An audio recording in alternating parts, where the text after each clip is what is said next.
people start joining in. And recording has begun. And if you just want to get your webinar up, or your slides up, Kim, Sure. that'd be great.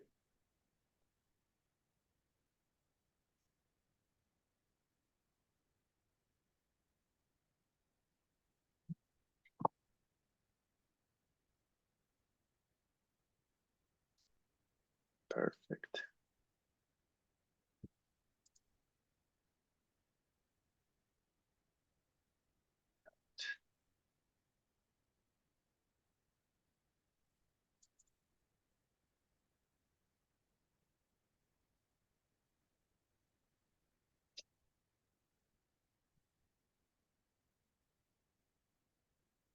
All right. Good evening, everybody.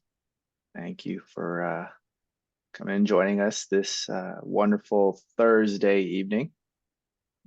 We'll begin here shortly.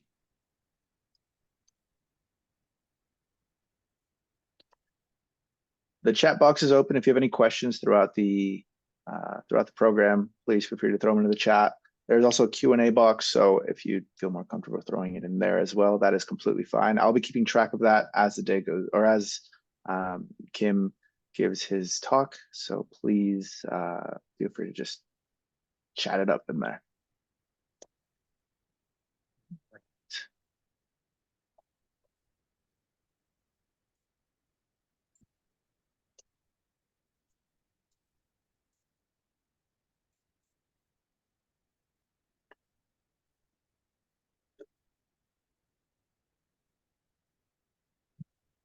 All right, Kim, you ready to go?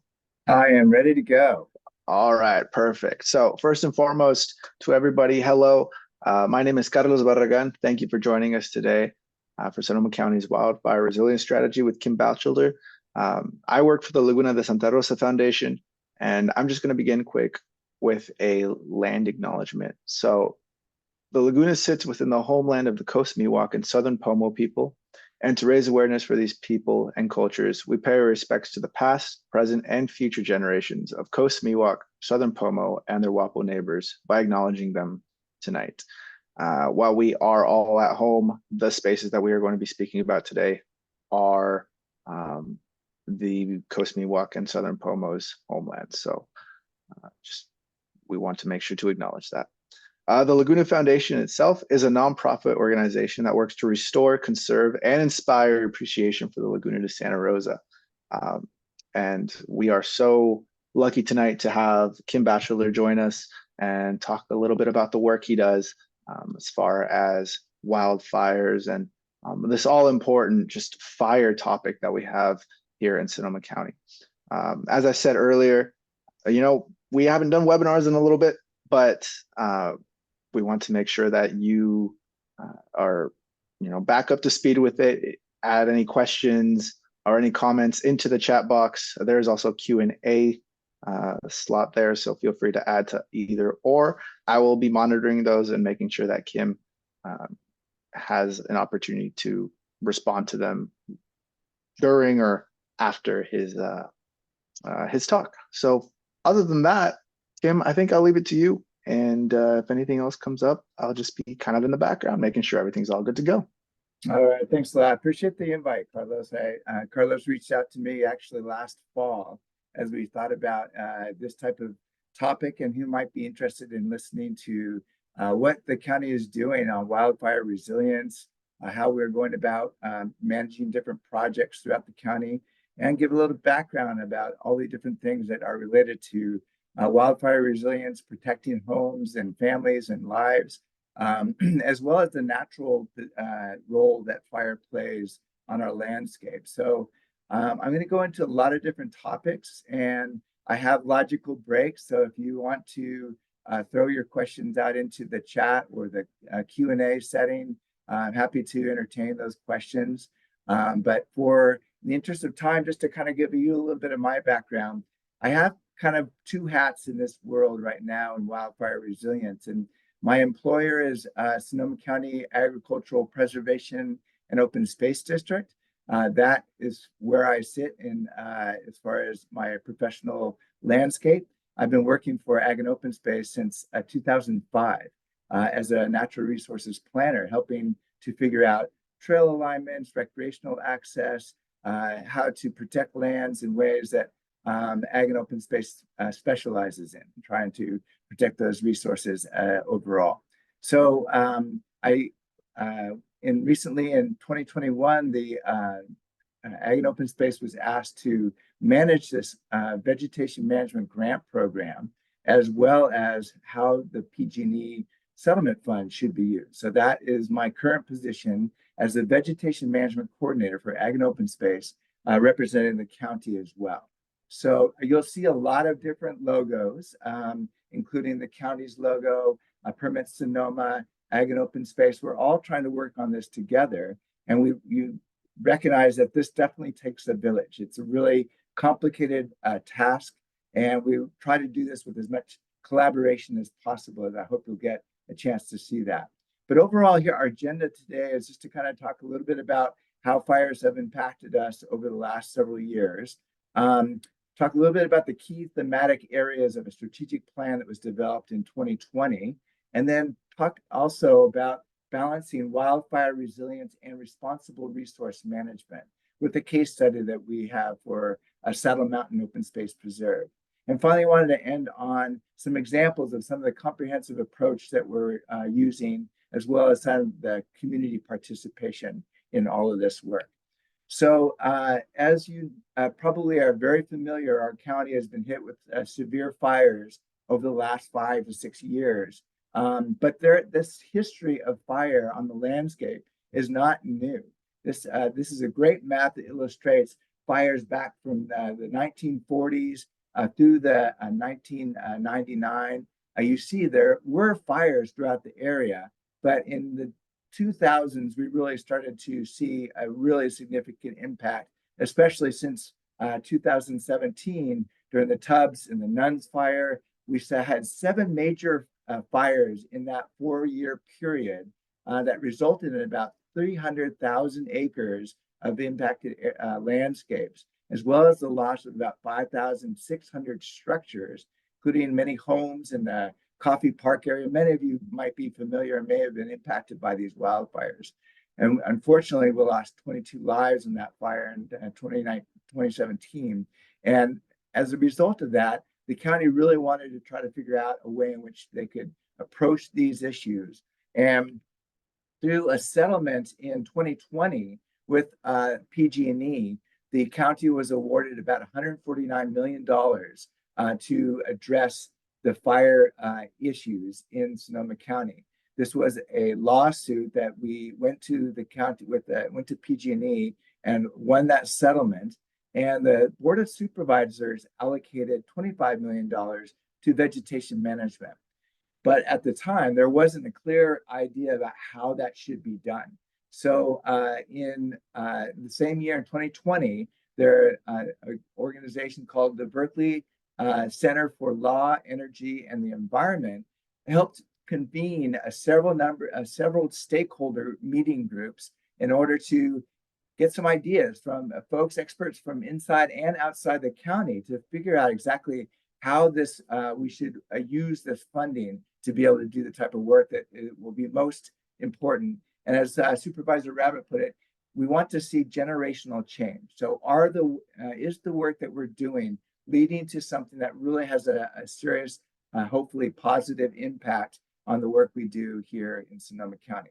So then in 2021, the CLE group, our Center for Law, Energy, and the Environment, presented their report to the board, which approved this approach. And the first vegetation management grant agreements were approved later that year in June.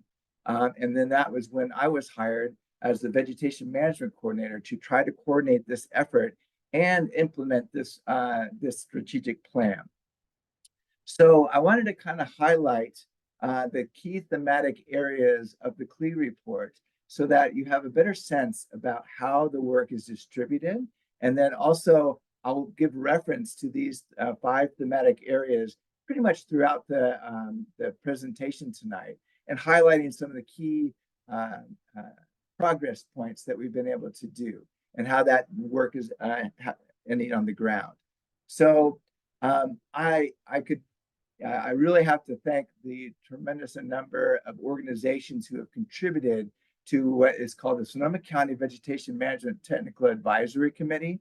That was the first step I took, is trying to think about how this grant should be implemented. This grant program should be implemented. I really leaned on several of our partners who have excellent experience in wildfire management, using a good fire on the ground as far as prescribed burns, prescribed grazing, ways in which home hardening and defensible space could be applied. Our partners really helped us to figure out a way in which we could have an equitable distribution of this grant program, and what would be the key criteria that we could use in order to implement this program across the landscape. So since 2021, when the program was established, the immediate vegetation management activities was largely focused on trying to assist communities that have been burned, communities that were an obvious threat to being burned, and ways in which we can try to fortify an area that would help reduce the immediate threats of wildfire on the landscape. And so since 2021, we've issued 65 grant agreements for worth of about $11.3 million across the landscape. And so these programs, here's a great, very confusing map. My colleagues get a kind of a chuckle out of this, because there is a lot of detail here. You can see in some of the fine print the impacts of the Walbridge fire, the Kincade fire, the glass fire, but also you can see where these projects were developed, such as the Pine Flats Briggs Ranch Road Cooperative or Collaborative. There's the South Side Shaded Fuel Break, the South Big Ridge Shaded Fuel Break. There's the Defensible Space Project that the Kashaya Indians were able to focus on in the northern part of the county. So this is the accumulation of 3 years of the grant agreement. Starting in 2021, we were able to allocate about $3 million per year through a request for proposal process that usually started in January. We reviewed the various proposals and then awarded funds, hopefully by June, in order to get some of the work done before the upcoming fire season. So this is kind of gives you an idea of the overall impact of these different projects.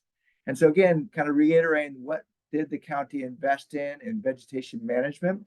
The board allocated $25 million. About $11 million has been spent out to support community partners since 2021.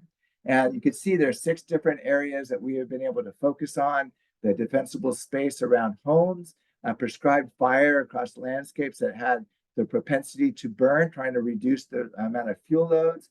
Prescribed grazing is a great tool for some communities have a high agricultural input.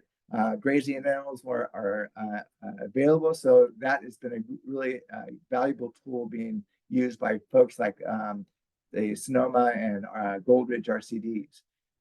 Treating areas that had been burned, that's always a challenge, because those landscapes, although a fire may have gone through there, oftentimes there's a lot of standing timber that's also still available fuel if another fire comes in the area.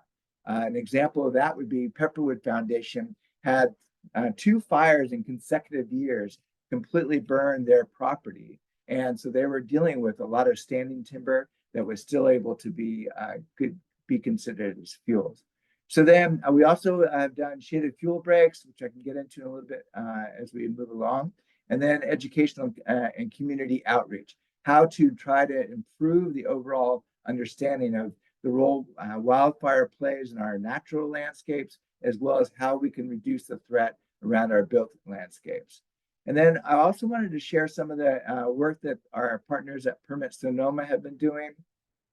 They've been able to, are currently running several FEMA funded grants that I'll get into in just a moment, but looking at different phases and how the program that I've been managing has helped to feed as kind of the resource and development part of their work, so they have a better sense of how this work could be done on the ground.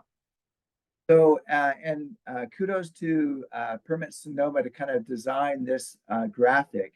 which really kind of helps us understand our strategy in doing this type of work.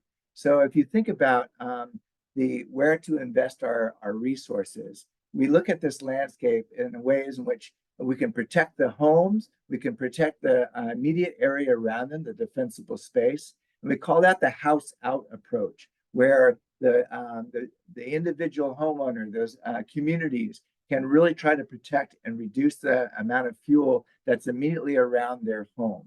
And the other side, we have the landscape in, where we're looking at wildland fuel management, where we can try to reduce significant wildfires from coming into a community, such as the Tubbs fire as it impacted Coffee Park. So we're trying to reduce those types of scenarios. And so for tonight's webinar, I'm really going to focus on what Ag and Open Space is focused on, which is the landscape in approach. There's other people who are really good at speaking about the home hardening and defensible space part, but I'm going to focus on the wildland fuels reduction element to this. But to kind of share a little bit about what the FEMA grants have done, this has been the approach that Permit Sonoma has been developing over the last several years. They were able to receive about $50 million in funding to be able to develop this strategy, which is really a land-based approach to whole community wildfire resilience.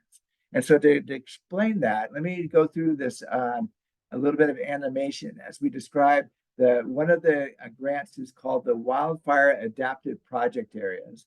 And these are areas across the county where they're trying to address home hardening and wildlands fuels around the different communities outlined in these circles. And then there is the hazardous fuels grant projects, which is a little bit larger landscape level treatments where we're trying to figure out where to put shaded fuel breaks, how we could use ridge lines to be able to stop or slow fires that are coming from a certain direction towards a given community. So then finally, the BRIC projects, which is 3 specific areas, and I'll toggle down, let me see if I can do that again. And then, try that again. So the green circles you'll see are surrounding the area of Kincade and Pengrove in the south. There's Mark West watershed in the central part of the county, just southeast of Windsor. And then in the West County, we have an area around Guerneville. And so in this approach, Permit Sonoma is really trying to figure out how to strengthen the defensible space and home hardening component from the community out, the house out, as well as looking at that outer landscape in ways that they can try to address wildfire resilience from that perspective. And so we are faced with a number of challenges.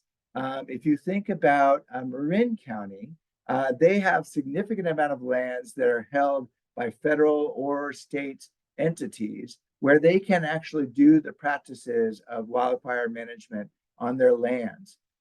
We don't have that luxury in Sonoma County. In fact, we have a highly parcelized county, which means 93% of the forested lands in Sonoma County are less than 100 acres in size. And so that's roughly about 512,000 acres of forested lands are divvied up in very small parcels. And it's privately owned. So we are really dependent on working with landowners and trying to raise their level of understanding on how fire plays a role on their landscape and what is good practices in order to reduce the amount of threats of wildfire and try to have a more harmonious relationship with fire and the fuels that can exist on these lands. So one of the things that the CLE report addressed was the use of data and prioritization of where we should start, how to develop planning and mapping in order to address some of those classic challenges of having a heavily parcelized county with a lot of different fuel loads and a wide range of habitat types, and do it in a way that's going to be comprehensive and supportive of communities, involving fire professionals, forest ecologists, wildlife biologists, folks who have a wide range of skills in order to roll into these approaches various ways in which we can approach these topics. So I want to address these three different tools that we have at our disposal that's going to help us to do this high level planning across the county. First, there's the Sonoma County Community Wildfire Protection Plan. This was developed by Permit Sonoma as a course of law, as the county and nationwide there are community wildfire protection plans that the U.S. Forest Service has supported. And so in Sonoma County, we did one where we, over a period of 2 years, they developed an update of the existing county plan in order to understand exactly where were the most significant threats and what kinds of tools could we use in order to reduce those threats. And so I'm not going to go into great detail, but some of the key elements to this plan is to really identify the hazards and the wildfire risk indices created by this plan. The Permit Sonoma did a fabulous job in creating the CWPP hub site, which includes this data planner called developed by WRI, also the project entry tool in order to receive projects in a comprehensive fashion, so we know exactly where people are trying to do various levels of projects. You can see on the bottom left in that map, you can see several of the different projects that were funded either by the Vegetation Management Grant Program that I manage and the CWPP projects that have been entered through the project entry tool or portal. And so this really helps the county to figure out who's doing what and where, and are we addressing the most significant amount of wildfire threat coming towards various communities. And so we're still refining the use of these tools, but that's one way in which to track where people are doing work and how often can we get back to there in order to do further follow-up treatment. Another key tool that we've been able to identify and develop through the Pepperwood Foundation, UC Cooperative Extension, the folks at Permit Sonoma, folks who really worked on this tool is called the Wildfire Fuel Mapper program. And this allows a parcel level analysis of what's on the ground. So as a landowner, you could use this tool to use your the parcel that you own, and it will show you all the different fire history, the CAL FIRE hazard rating for your particular property, as well as the Sonoma Wildfire Hazard Index for your specific property, and be able to think about how you could do more work on that property in order to reduce the amount of threat on your particular property. So this helps to roll in a lot of different data layers and help you to organize your plan to how to address wildfire on your particular property using various fuel models, ladder fuel models, things that are really helpful in order to understand how fire can affect your property. And then another tool I wanted to share very briefly is called the Wildfire Resilience Planner. Now, this is something that goes beyond the parcel level and looks at landscapes. And it looks at how fires may have affected a variety of landscapes and how those vegetation treatments could be more specialized in areas where there is a high risk or where there's a heavy fuel load, or we know exactly where the community has done work to reduce that fire risk. And so this tool is really helpful in being able to look at all these different factors and just kind of add layer upon layer of information to be able to identify where in a particular area a good fuel break might be appropriate to work with different organizations. And it might identify projects that are already on the ground, but just need to be fortified by working with maybe state parks who are doing various treatments on their lands, and so that there's a little bit more consistent and compatible practices that are done inside a state-owned property versus a local community, for instance. But these tools are really helping us to identify where we should be working and how we can make the biggest amount of impact with the funding we have. And so I just wanted to highlight some of the key accomplishments so far. I mentioned earlier that we've funded about 65 vegetation grant projects for about 11.3 million. the cool thing there is that we have up to 3.3 or $3.1 million have served as a match. So while it's not required for the vegetation management grant program, we still have seen a more competitive process where people are saying, well, if I can bring some match from CAL FIRE, or we can do some in-kind match, these projects are looking to be more successful because we're able to leverage the funding that the PG&E funding is used for with additional funding to be able to do a larger amount of work. I'll get into the regional collaborations with an example towards the end of my presentation.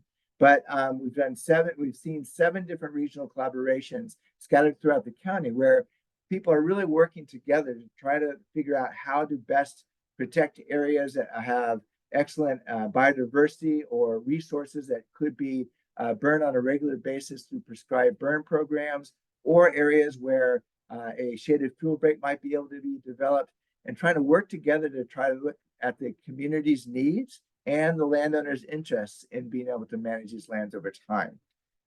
We've seen a great deal of private sector and public sector collaboration. For instance, regional parks has worked with the water agency and local communities such as the Wickiup and Mark West areas, where they're doing a collaboration to do fuel treatments that will last over 10 years to be able to reduce the fuels that threaten those communities right next to, say, Shiloh or Foothills Regional Park, areas that were burned recently by the Kincade or the Tubbs fire as well. So those threats are really evident to people who live in those communities, and we don't want to see it happen again. So how do we set up ourselves to work with public and private entities to be able to do this type of work? I mentioned 15 Cal VTPs that are complete or in process. This is the vegetation treatment program that CAL FIRE developed that helps us to do a treatment that's just well described and is able to have environmental compliance for a larger area for a period of about 10 years. And so that's being able to understand what resources are on the property in a relatively larger area, and being able to address what types of biodiversity might exist there we have to protect, or ways in which wildfire could impact it, or we could reduce that threat in that particular area. We've done a number of different community workshops. I think that number is inconsistent with all the different efforts that Fire Safe Sonoma has done. The resource conservation districts have done a tremendous amount of workshops. And I'll get a little bit more into some of the workshops we've hosted through this program in towards the tail end of my presentation tonight. So, and then finally, the Wildfire Resilience Certificate program that the Sonoma or Santa Rosa Junior College has managed, that's helped to produce excellent employees that can jump into jobs that say regional parks or state parks are looking for professionals who know how to manage fuels. And so to have them trained at the JC has really been helpful to be able to get more staff on the ground that are well trained. And then finally, just highlighting some of the basic wildland firefighters program that Fire Forward and at Audubon Canyon Ranch, they've done a tremendous amount of training to help raise our ability to do prescribed burning across a large landscape. And since 2017, we've done about maybe 285 prescribed burns across the county. So let me just stop there and see if we have any questions. I'll stop sharing my screen so I can see if anybody's chatting up the Q&A, or let me see. Are you seeing any questions yet, Carlos? No, I have not seen any questions. I think you are being incredibly thorough, Kim. You are doing wonderfully. That's right. Or everyone's fallen asleep so far. So, all right, good enough. But let me continue sharing my screen. And what I like to do now is just kind of go through let me see, pull up the right screen here. And away we go. All right. Can you guys see that? Carlos, can you see that pretty well? Yeah, looking good. All right, fantastic. So what I wanted to do now is show a little bit about the approach that we're using as a way in which we can balance wildfire resilience and responsible resource management. I think the key here is that fuel management is a sensitive topic, or a hot topic, if you will. It raises a lot of concerns about prioritizing fuels above forest and ecosystem health. Landowners and managers have a lot of different choices, different objectives and variables and financial resources to undertake this type of work. And so with that, it should be really clear that with a well-designed project, you can meet multiple objectives and without compromising or sacrificing the services of another. With a sensitively designed and implemented project, a variety of diverse interests, needs, and objectives can be met. Issues like habitat restoration, ecological enhancement, and environmental, social, and social justice do not need to be ignored in the sake of hazard reduction. So trying to think about that more balanced perspective, this slide kind of gives us a better sense of how our different county agencies are trying to address this in particular. So if you look at the center portion of the slide, we call that the home out section. That's where we're going to focus our efforts in developing structure hardening and defensible space approaches where communities, specific landowners or homeowners can take the initiative to protect their particular home from fires that might occur either locally or coming across from a different landscape. Then as you go, the next concentric circle out is the landscape in approach, where we think about the use of shaded fuel breaks, important evacuation routes, how to use prescribed fire or prescribed grazing to reduce the amount of fuels that are immediately around the community that could ultimately be show its demise. So what we're trying to do is manage that fuel load right around the communities in order to reduce that wildfire risk. And then as we go to the last concentric circle up in the top of the slide, you see restoration, resource protection. This is where prescribed fire can be used, ecological restoration, resource protection, ways in which we can try to protect the integrity of a watershed, for instance, or looking at the sense of biodiversity and its ability to, instead of having a thicket of very densely populated Doug fir forest where nothing else is able to grow, being able to thin that out so other plants have a chance to outcompete the Douglas fir encroachment. So I'll get into that a little bit more in the next part of the presentation, which is focused on a case study at Jack's, or let me see, I'm having trouble advancing. Let's see, try this again. All right, so I wanted to share with you a case study at Saddle Mountain Open Space Preserve that a colleague of mine, Monica Del Martini, who's a fire ecologist, was able to do over the last couple of years. And so prior to the glass fire, some of the things that we saw at the Saddle Mountain Open Space Preserve was an urgent need for fuel management on that property. It had been logged originally back in maybe the 50s or 60s, but it had not seen consistent management over time. The Ag and Open Space acquired the property in about 2008. And so we were confronted with a lot of conditions that weren't to our liking, but really showed a lot of potential for serious hazard fuels. As you can see in the slide, is a series of Doug firs and growing up under a pretty significant overstory of mixed hardwoods, redwood, coast redwoods are still in that habitat type. And if a fire came through here, these would serve as a fuel ladder. So these were things that we were already identifying as concerns.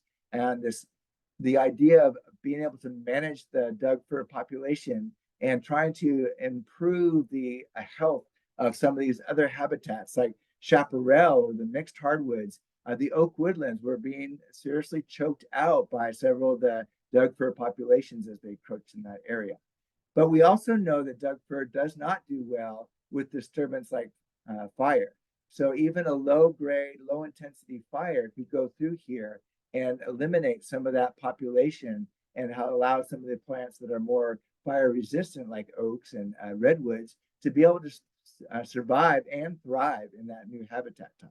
So as this condition started to develop, we looked at some of the other conditions. Then the glass fire came in 2020.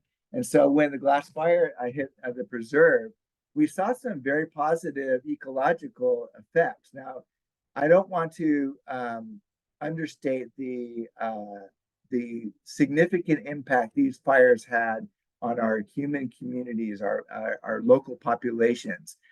There were some devastating effects. People lost a lot of homes. There were lives lost in these fires. But I really want to focus on how fire behaved in this particular forest that was riddled with a lot of Doug fir overgrowth or encroachment. So where the Doug fir population did become threatened or diminished over time, we did see some of the impacts of these ladder fuels going up and burning these significant oaks. The live oak that you see on the slide was compromised because of the amount of heat coming off the Doug firs that were underneath it. So those, and then plus compounded by a series of droughts, these trees were already weak in a weakened condition, and the fire exacerbated those conditions and had a lot of different effects. And so I wanted to kind of focus on this example as we look and think about multi-objective vegetation management practices, and where we can use fire to our advantage if it's under our conditions and not set by a wildfire. So the difference being is that you can take a look at this landscape, and yes, there are skeletal remains of some of the manzanita plants that used to live there. But manzanita is an amazing sprouter once it's been hit with fire. It is a fire-adapted species. And so you can see it's really being able to come back. The understory of the burned skeletons of the woody material, you can see the regrowth happening right underneath that. Also, you can see the wildfires, in some cases, the wildflowers. You can see the immediate impacts of the fire allowed those species that were waiting for a burn like that to be able to regenerate in time. So we're seeing this on a landscape level scale. We think about climate change and how our temperatures are rising. The storm systems are getting flashier. And so the ability to have a landscape that's adapted to landscapes where you can have fire introduced on a regular basis helps to reduce those fuel levels, as well as being able to advocate for the regrowth of different species that really need that fire over time, and control things like Doug fir that can overtop a lot of these other habitat types, grasslands, oak woodlands, and so forth. So these are the types of things where we saw an opportunity to engage various partners in order to develop a more holistic approach to addressing these types of concerns that we had on this property. And so we worked with the Wapo Indians to be able to help us to think about a stewardship plan for this property, how to introduce prescribed burning and cultural burning. We worked with CAL FIRE to think about how this could strategically help protect the areas closer to Maria Carrillo High School, for instance, and Rincon Valley. That area was very susceptible to the fires that hit that particular area. The glass fire came very close to the high school and those communities. And I think several of those homes in that area were in fact burned. But here's an opportunity that we have this large preserve that if we were able to manage the fire in a more regular basis, we can help to reduce that threat.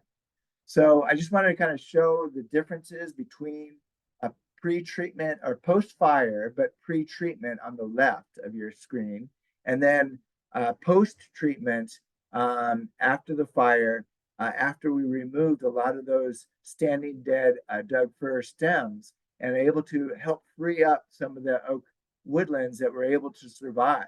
The fire went through there, it was hot, but it did not compromise the existence of those oaks in that particular area. So, and similarly, if you look at the canopy on the left, this is post-fire. You can see how the fire stayed low to the ground. It hit some of the Doug firs and was able to eliminate those. But then the oak woodlands were able to survive. You can see the canopy has a couple of dark crowns that showed trees that were dying, but then other trees after about a year and a half after this first photo was taken, you can see the trees have really recuperated some of their vigor after some significant rains as well. That's very helpful for sure. So I have a few questions in there. Maybe I can take a look at those before I go on to our final section. Hopefully everybody's energy is good and they haven't lost concentration. Let me see. I'll start with Jenny. Can you say something about how you protect and monitor the biodiversity habitat, etc.? What will be the impacts of vegetation removal or vegetation removal on birds, coho habitat, etc.?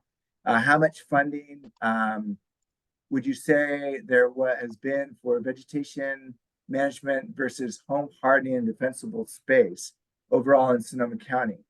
Since this started up to now, what is the total? So great questions. I wanted to address the first one about monitoring our projects. And so through the Vegetation Management Grant Program, we have a system where the grantees are asked to report out to us on a 6-month basis. Have they accomplished their goals? What types of challenges have they had? And then on a 6-month basis. Each grant agreement is has a lifespan of about 18 months. So people have about 18 months to finish the project they have proposed. What we started to include in the criteria since 2022 was how does your project try to address a more comprehensive approach? So it's not just fuel load management, but also trying to figure out, are you doing anything about protecting those watersheds that you might be working in?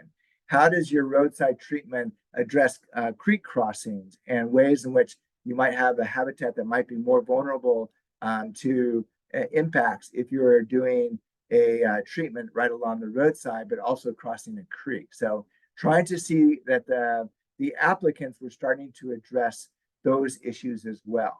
And then as far as the monitoring, besides the monitoring reports that they submit to us, I try to do a site visit so that I can see on the ground, what is the project, how successful has the project been?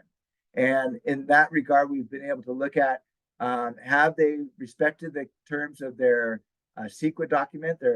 Usually it was a notice of exemption. If it's a vegetation treatment program, that's all outlined as far as how they're going to do that treatment. So it was more a visual inspection and a conversation with the landowners to see if their projects have had any concerns or issues dealing with special habitat. And so coho habitat would obviously fall under riparian protection. That would be an area that would be excluded from any type of vegetation treatment. Bird habitat is an interesting one in which we wanted to make sure that if they were doing any kind of fuel treatment along roads that were during the nesting bird season, that they were required to do bird surveys prior to doing their work on the ground. So that was one of the ways in which we, working with Permit Sonoma, trying to make sure that all those surveys were completed. They had budget that was part of their surveys to be able to do that. And they did it and showed various sites. I had one project up in Bennett Valley where they were doing some clearing of an area around a water tank. And they did have a bird survey, a special plant survey done because there was existence of plant populations that were known to be rare. So we had a plant biologist paid for by the grantee to go out and do a visual inspection as to what the possibility of having that rare plant on the location where they'd be doing the field treatment, and then what would be their protocol for addressing that particular issue. So, and then getting on to the next question regarding the percentage of vegetation management on the landscape scale and the home hardening and defensible space. My program has been able to support about 650 home hardening projects, or not home hardening, but defensible space projects. We haven't supported any home hardening projects. That has been more in the realm of the FEMA grants that Permit Sonoma has been managing. So, but the defensible space projects exist in the Kashaya tribe of the Pomo Indians. They did a project around their homes for defensible space. Fire Safe Sonoma supported a couple of projects where they were trying to do assessments of home hardening as well as defensible space and how they could provide direct technical assistance. They worked with Habitat for Humanity to think about ways in which they could provide services to elderly in their particular areas. That was pretty successful. But I think in a large portion of the vegetation management grant program has been focused on vegetation management of landscape scale treatments versus the FEMA grants have been more focused on that. Number wise, I couldn't really provide you that particular detail. Let me see. Are there limits to the sizes of trees that will be removed, such as the diameter at breast height or along riparian areas? I think I kind of addressed that and how the applicant was able to address that. Each applicant would have to specify what prescriptions they would be using to treat the particular area. In most cases, a diameter limit of between 10 and 12 inches was the maximum DBH of some trees that they would be removing from along a roadside, for instance. And it was not a clear cut, it was selectional harvesting of a few trees along particular areas. I would think about, for instance, the Yakima Fire District was an area that was severely burned, and they needed to remove some snag trees that were hazard trees that would fall on their road. So they submitted a proposal, we accepted it for them to do that treatment while also creating a shaded fuel break with the remaining trees that did survive and provided good shade to reduce the type of competition we have underneath there. So usually those burned areas would tend to have a lot of invasive plants want to come into that area, and we had to be really conscious of that type of treatment in order to reduce that. That's another thing about once you provide this grant assistance, we want to make sure there's a maintenance component too. That was a criteria that we added in 2022 where we wanted to see what process they would use to be able to maintain that treatment so that it wouldn't just regrow over a short period of time. Going to a question from Ross Jones. Is there an avenue to have trees thinned or removed on an adjacent property, say within a prescribed distance from the property line? So if, are you referring to the landowner? Are you the landowner, or is it someone else's property? In that case, we can't authorize any property that's not under your immediate control. But one thing we really try to encourage people to do is work together to figure out common solutions that people can work together on. And ways in which we do not provide funding to a specific landowner. We work with organizations who are coordinating a number of different entities in order to work this together.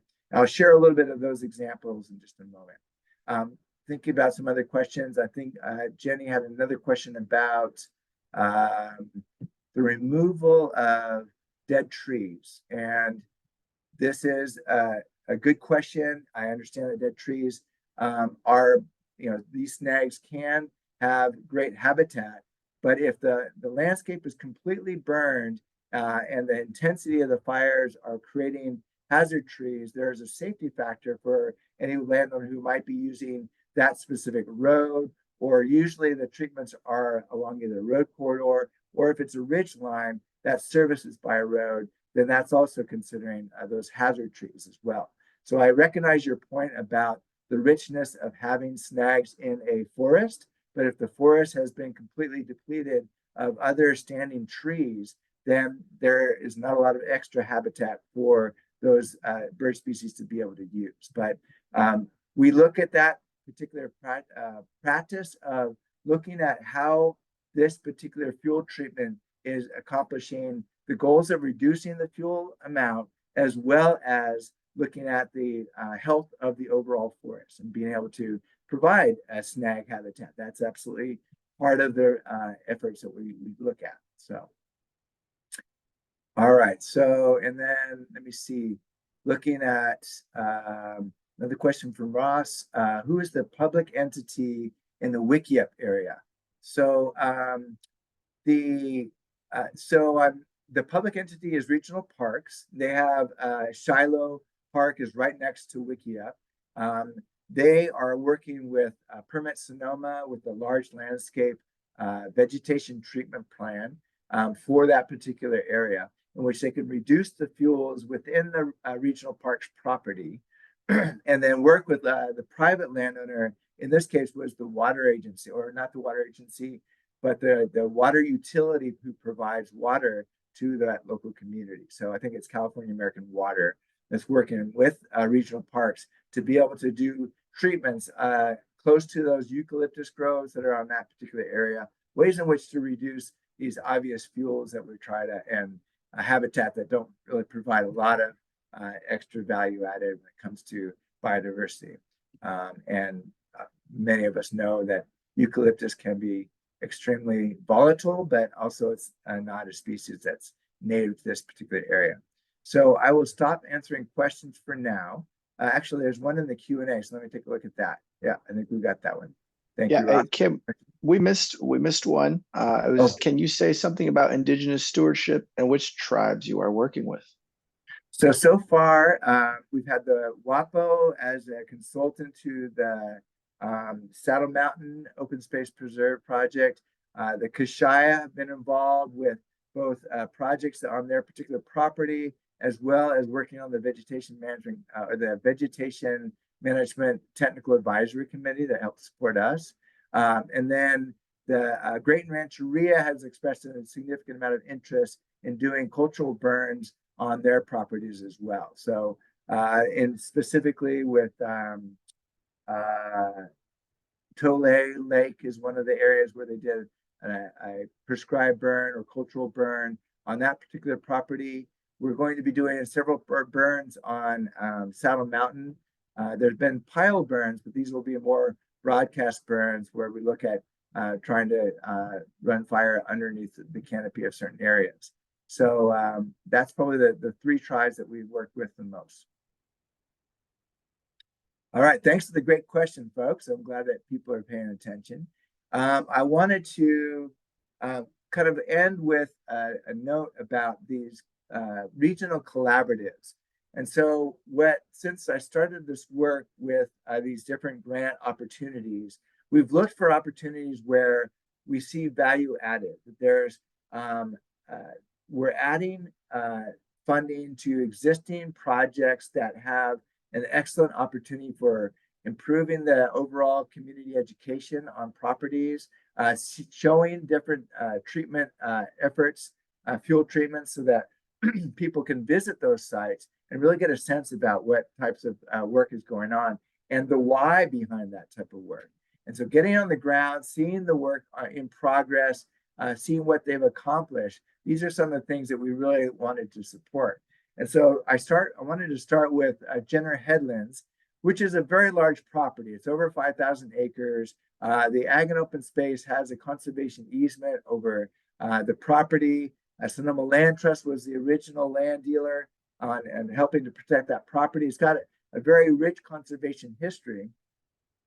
And it ultimately was handed to the Wildlands Conservancy to implement management plans, forest management plans, and a whole series of different fuel treatments on the property, including a shaded fuel break, a sampling of various practices such as prescribed burning, the use of chipper versus using a masticator along the road lines, trying to think about these different fuels and what is the most effective tool that helps to accomplish a variety of different goals.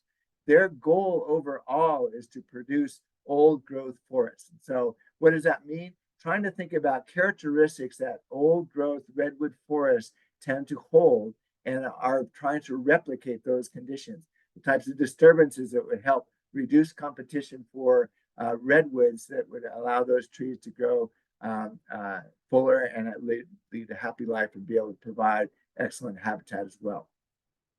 So I want to show that one example of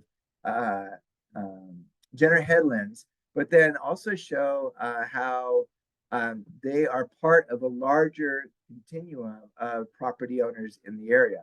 So Judy Rosales, Brooke Edwards from Regional Parks, and who also used to work at Jenner Headlands, the managers at Jenner Headlands, the Wildlands Conservancy, Marshall Tuberville from CAL FIRE and Northern Sonoma County Fire District, all have been working together to be able to think about the Sonoma Coast Collaborative.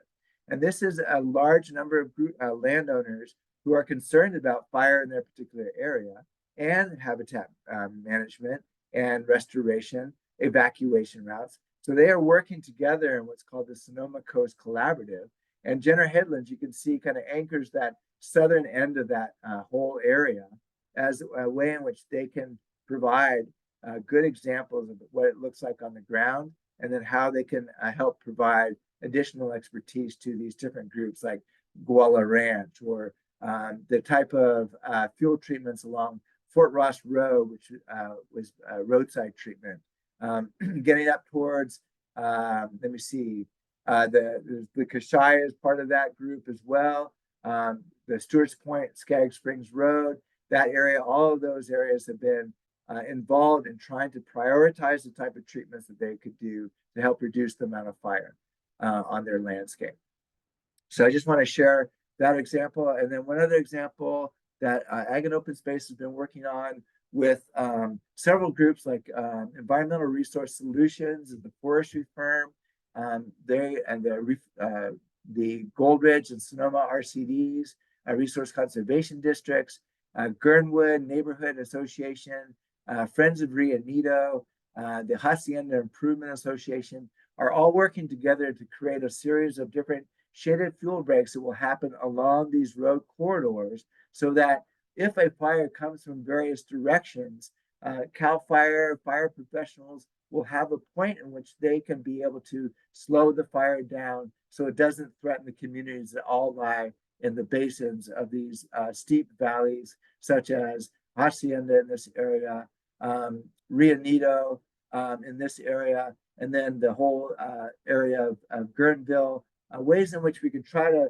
link these different shaded fuel breaks on ridge lines to have points where CAL FIRE fire professionals are able to address a wildfire as they come in, just like the Walbridge did several years ago.